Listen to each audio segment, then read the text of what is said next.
Hey, ladies and gentlemen, Javier here with The Real Javier Novoa, a channel, a platform, and a modality where we constantly apply the principles of interiorism to rapid lifestyle transformation. And I use every tool in my toolkit to drive home the principles of what we call interiorism on this channel to every audience, to every group of person. Of course, like Paul said, I can't be all things to all people, but we definitely do try on this channel. And one of the endeavors that we're going to be moving forward with on this channel is regular interviews. And I have a great lineup of people for these interviews. And just a few days ago, we did interview the great Trevor G. Blake, who is basically a billionaire, a scion of the pharmaceutical industry. And if you have not seen that interview, I'd highly recommend that you watch it. I'm going to post the link in the description. Just briefly, it was a very successful interview, and Trevor G. Blake seemed to enjoy it. He said this, for example: did this all just come to you which by intuition? What a wonderful question. That's probably one of the best questions I've ever had in podcasts and interviews, to be honest with you. It's a brilliant question, very insightful. I think we asked penetrating questions, and we got, at least I tried to obtain a foothold into the mind of this great financial genius who has become almost a billionaire, never having had an employee. And he's got a great model, and we will definitely have Trevor Blake on again to discuss certain aspects of his business model. This one was just a general interview, and what I was trying to do was get to Trevor G. Blake's spiritual formation, or a lot of his core definitions of main concepts that he talks about, such as intentions, so on and so forth. Again, watch the interview. Of course, we're never going to see completely eye to eye with anyone else. And of course, Trevor G. Blake said this in the interview. He said, "I've never found anyone who thought quite like me." And he said no one who he's ever talked to has ever found anyone who thought quite like that individual. It's because we're completely individual. So therefore, we're not all going to think alike. And there were several key aspects of the interview, especially going into Abraham Hicks, going into law of attraction, that I thought could have been penetrated into more deeply. Because it's not that prima facie I disagree with what Trevor Blake said regarding this topic, but many people did misunderstand, and these are some parts of the interview that I got a lot of questions about and a lot of comments about dealing with Abraham Hicks and the law of attraction. You mentioned Abraham Hicks. I've read Asking It Is Given, and there's one of the oldest tricks in the book is to give people what they want to hear. Give them feel-good ideology, and then call it a law or a habit or a channel. And say, this information isn't coming from me, it's coming from some godhead somewhere. And everyone falls for it. I mean, we just fall for it. I've fallen for it. Everyone falls for it. And so I always say to everybody, check the background of the person that's bringing the message really carefully. You could go on YouTube and you could check into a video of a session with any of the people who write this stuff and do this stuff. And if you have any brain cells at all, you'll find the fault immediately in that the questions are posed and the answers are so unscientific and they're actually not correct. What is action, just briefly, and what role does it actually play in intentions? If you assume that's already done, what action do I need to take? Or am I simply pulled to it? And No. That would be law of attraction. The idea being you sit in a chair and it turns up at the front door. It's such nonsense and it's so dangerous and has ruined a lot of people's lives. And I'll go on stage, I'll go to court and say that and show evidence. So you see, I want to basically go into a question by a longtime subscriber in the comments. And what she said was this. She praised the interview. "Well done, Javier. I appreciate everything Mr. Blake is saying here, and it's very generous of him to come on." And we highly appreciate him coming on. She said, "I disagree with what he says about Abraham Hicks," as do I. And I I sincerely believe that, because we can't all read the same materials and draw from the same materials, and we don't all have unlimited time, I think that one of the aspects was that Mr. Blake did do a cursory reading of Abraham Hicks. He says he read Asking is Given. But he basically put it through his filters and wasn't able to penetrate to the essence of what Abraham Hicks said. Myself, I've been studying Abraham Hicks for years, and I know many people who have, and I can tell you absolutely that what Blake thought the law of attraction was is not my understanding of the law of attraction at all, and we're going to sort of break that down in this video. And we're going to break down a lot of the doubts of skeptics of law of attraction. We're going to put it in its proper context, and then I think we can agree on it. And the whole point here, ladies and gentlemen, is to be able to utilize a wide range of materials to apply to your life. That's what this channel is all about, and that's why I've developed this philosophy of interiorism. I haven't really developed it.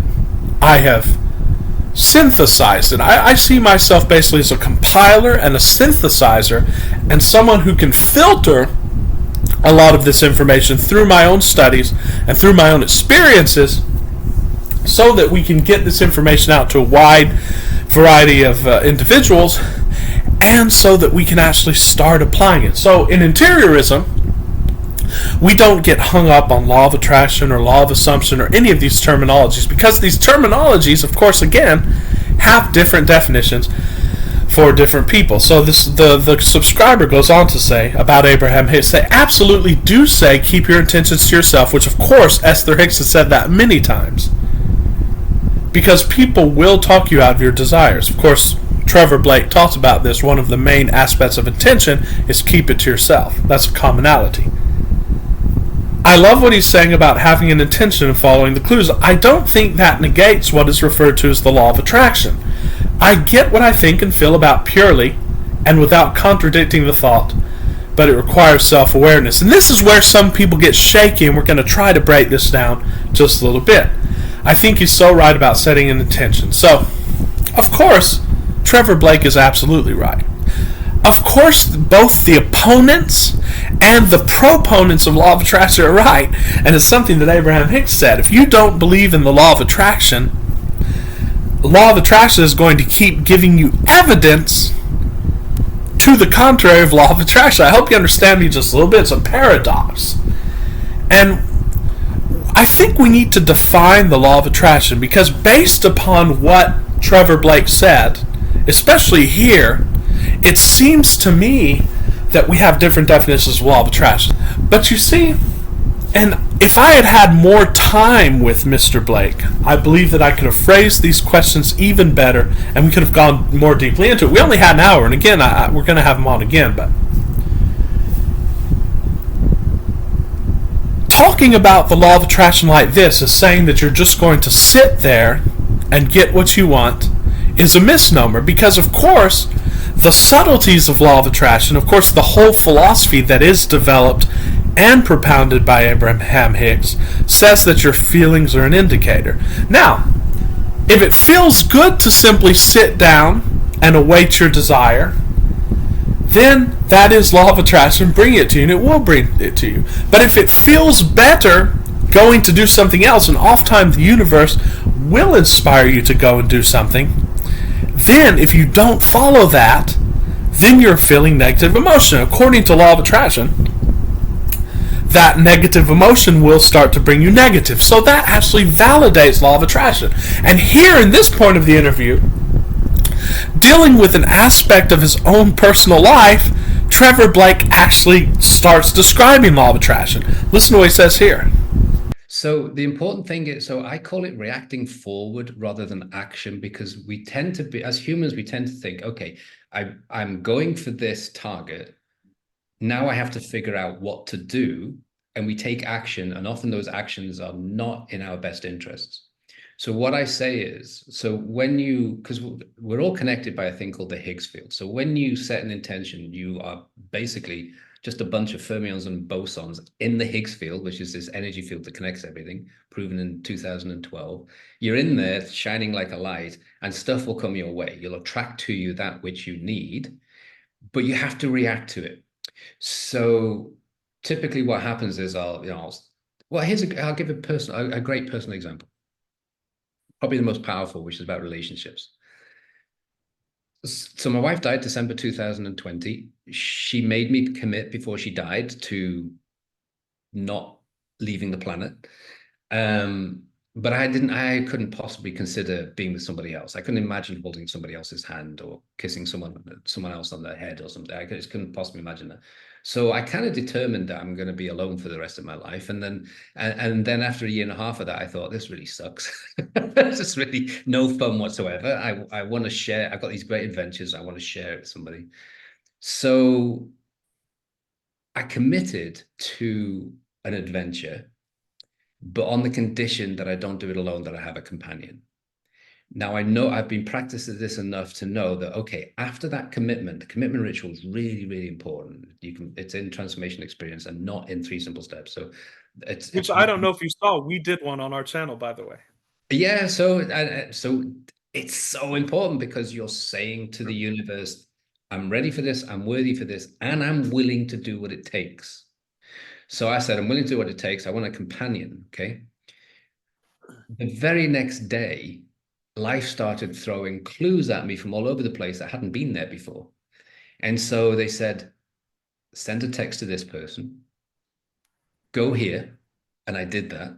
So having not traveled since Lynn had died, I find myself in the back end and beyond of this place in Canada, meeting somebody I'd never met before, but knew who that person was. And we got married in November the 26th, 2022. The only reason that could happen is because I stopped asking how or why, who, where, and then just went with the clues that life threw my way. It's such an amazing story. It'll become a book by itself. But if I tried to think it forward, it never would have happened. So you have to react to the clues. So suddenly you think, you know what, I feel like I fancy a latte. I'll go down to my local Starbucks, even though you don't necessarily like lattes, and even though you don't necessarily like Starbucks. So I think Trevor Blake hurts other people who don't understand law of attraction. People like the late, I'm forgetting his name right now, but he was a proponent of law of attraction, but yet he had a lot of work thrown into the mix. A lot of these speakers on the film The Secret did not understand law of attraction. In fact, that's why Abraham Hicks was excluded from the production of The Secret. They didn't understand it. So the definition of law of attraction, I believe one of the first instances of law of attraction was written by the great Elena Blavatsky, who was a Russian mystic who traveled to Tibet and studied with Eastern mystics. And the definition of law of attraction is simply that which is like unto itself is drawn. And there could be many scientific and physics arguments for it. Of course, Trevor Blake studied physics. I am not a physicist, nor do I pretend to be one on the internet. But I can treat of this with some of the popular science, and especially with philosophy, which I have studied deeply. Here's the thing. We've talked about in the early days of our channel the scale of being, and I think if we would have prodded Trevor Blake more and discussed this with him, of course he would have agreed with this. There are different levels on that. On the highest level is you as divinity, because at root there's only one, and of course there's a philosophical proof for that. For anything to exist, it must come out of something. That something is the primordial substance. So everything is at root one. In that oneness, there can be no law of attraction, because there's nothing to attract and there's nothing to be attracted.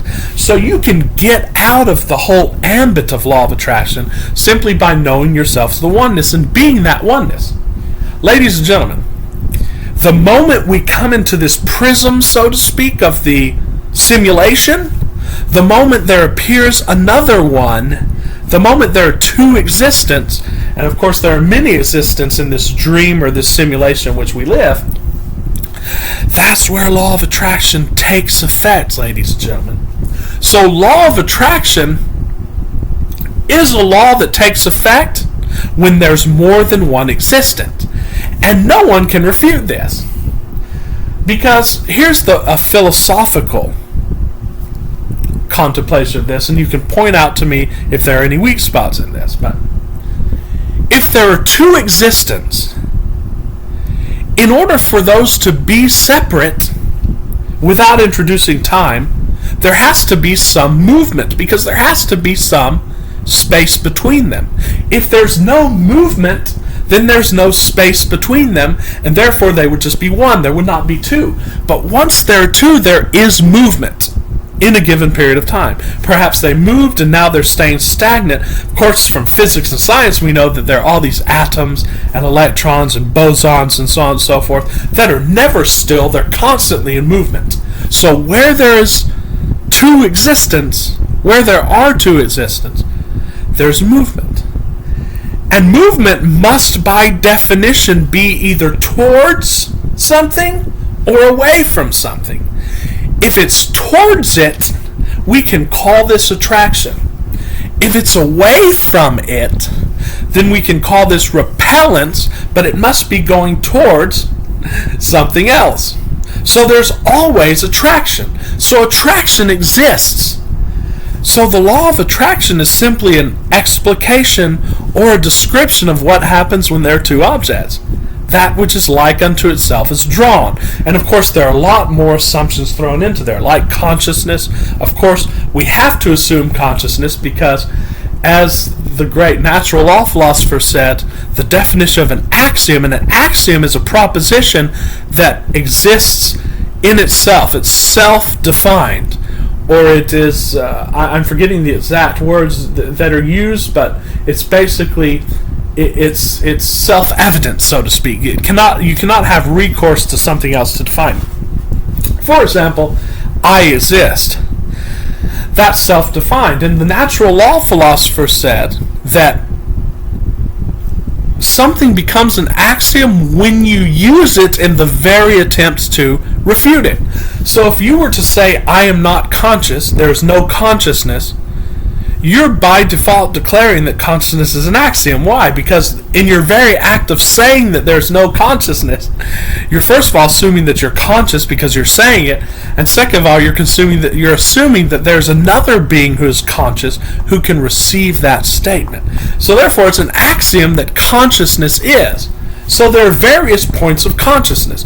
Therefore, just philosophically, ladies and gentlemen, the root definition of law of attraction holds when there's more than one existence.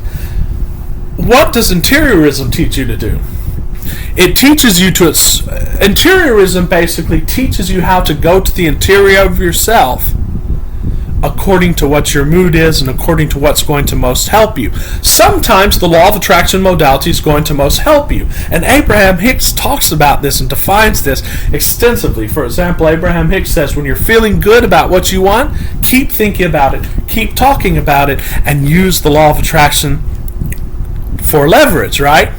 Abraham Hicks also says, when you're feeling bad and things are just going bad, law of attraction is not your friend. So it's not going to be the best course of action to try to think in detail about what you want. It's those times when interiorism, ladies and gentlemen, comes on its own. Let me say this again so that you understand. It's when times are hard, because we know just from empirical reality that hard times are going to come, that you are going to be challenged. There's philosophical aspects to why this is too. If you're going after something big enough, you're going to be challenged on the physical world.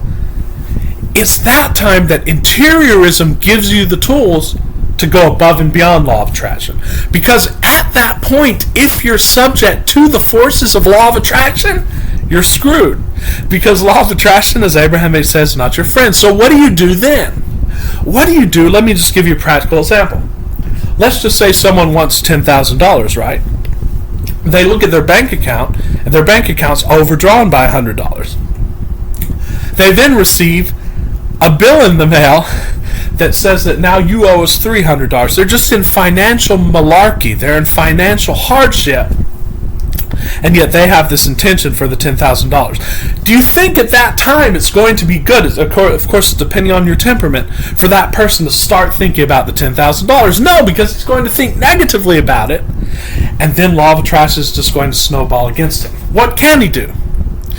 He can go back and realize who he is. He can go up further on that scale and realize that he is the only one. He is the only power because there's only one.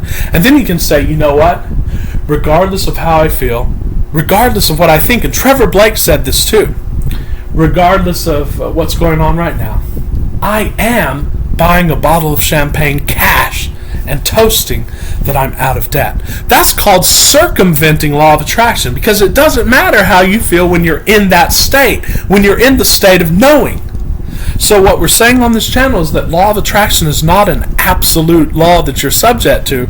Rather, it becomes introduced when you get into what we call a film role, when you get into the multiplicity. I hope you understand me just a little bit, and I believe if we discuss this enough with Trevor Blake, he would also agree with this. Again, as we said, if there are opponents in an argument, each opponent, law of attraction is going to show him that he's right. So if he doesn't believe in law of attraction is going to show him more evidence that he's correct. So the superficial proponents of law of attraction, and of course Genevieve Davis talks about this in the magic books, and I believe also Trevor Blake recommended the magic books as well. If you haven't read the magic books by Genevieve Davis, they're excellent. She says that there are a lot of superficial proponents of law of attraction. What do superficial proponents of law of attraction talk about? Sort of the secret people. They say, just think about something hard enough and it'll come to be. And of course that's not the case, because then what you're doing is you're depending on your fickle thoughts to create something. And thoughts don't create. Thoughts are just an indicator of your state.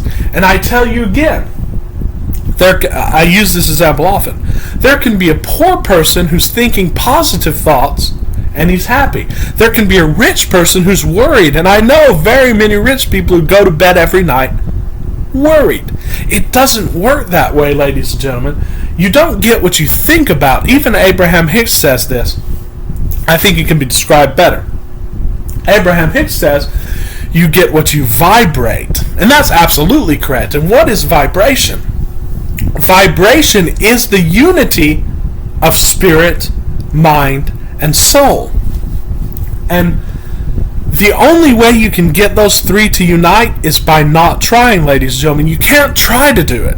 Like, for example, you can, over time, sort of convince your subconscious, and that is a way of using law of attraction to permeate the subconscious and then get into the state. But there's a much easier way. It's what A Course in Miracle describes as the vertical way of living. It's just, again, to go straight to your divinity. To say, you know what? I know that I have this thing. I don't believe it. Let's say you want to be a millionaire. And as Trevor Blake said, and we talked about in the interview, this. Oh, an intention must be huge. The bigger it is, the easier it comes, believe it or not. It's a paradox. It's actually a physics paradox. It creates a thing called superfluidity, which is flow without resistance. I explain all this in the transformation experience, but you have to get your head around it a little bit. It sounds complicated, but then when you get in there and read it, you think, oh yeah, of course. I've had that experience many times in my life. I didn't realize what it was. So it has to be intuitively, really, it seems to me one of the reasons is because the bigger it is, the less you can do about it now. And so you're not even worried about that. You're just saying, well, it's so impossible. I don't even know what the next step is. So therefore I just have to imagine it, have to be in it. yeah, and then that's exactly it. I mean, it's well said. I mean, I took 272 pages in a book to say that. you said it in 30 seconds. Basically, the bigger your desire is, the easier it is for this to work. Of course, there's physics proof of this, as well as philosophical proof. But let's say you want $10 million, and right now you have nothing in your bank account, and you don't believe it. But you can tell yourself, you know what? I don't believe this, but who cares, because I am it, and I'm declaring this right now, and I have this vertically because I'm giving it to myself right now. You see, if you get out of that game altogether of trying to manifest anything on the physical, and you just go within and you let your interior having of it be enough, then you bypass any of the mechanisms of law of attraction. I hope you understand me just a little bit. This whole discussion is simply to bring all of the schools of thought of manifesting, whether it's law of assumption, law of attraction, even the hard work people, to bring them together and to realize, you know what, it's really not the outer that you're looking for at all. All of these mechanisms and laws have their place. For example, hard work comes into effect when you believe that you have to work hard and you're on a film roll and you believe you can work hard and you do that. Guess what? You become the most successful person in the room, because Elon Musk has this ideology. Elon Musk believes that I have to give 100% of my effort and don't sleep, but he believes that he can do it, and he does do it, and guess what? He's the richest person in the world. Another person might believe that you have to work really hard, but deep down inside he doesn't want to work really hard, or he doesn't believe that he can. Guess what? That works against him, and then on that film roll he doesn't get what he wants. The purpose of interiorism is to take you immediately to what you want, and then basically let the film roll around that take shape around you, and then you will get effortlessly to what you want. But you have to cut your links to the outer just a little bit. So I hope you understood this discussion just a little bit. I think there's no disagreement between myself and Trevor Blake. I just believe it's a matter of definitions. It's a matter of discussing it more, and it's a matter of all of us getting out there and taking inspiration from whatever source that we can to realize that it's all in the interior and that you are it.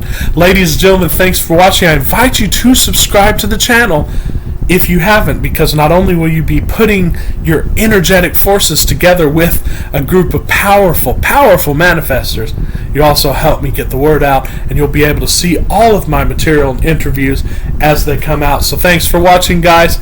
Subscribe and like. Remember, watch the interview and share it with your friends. It's the way we're going to get this information out there. With much love and appreciation, this is Javier, and I'll see you guys very soon.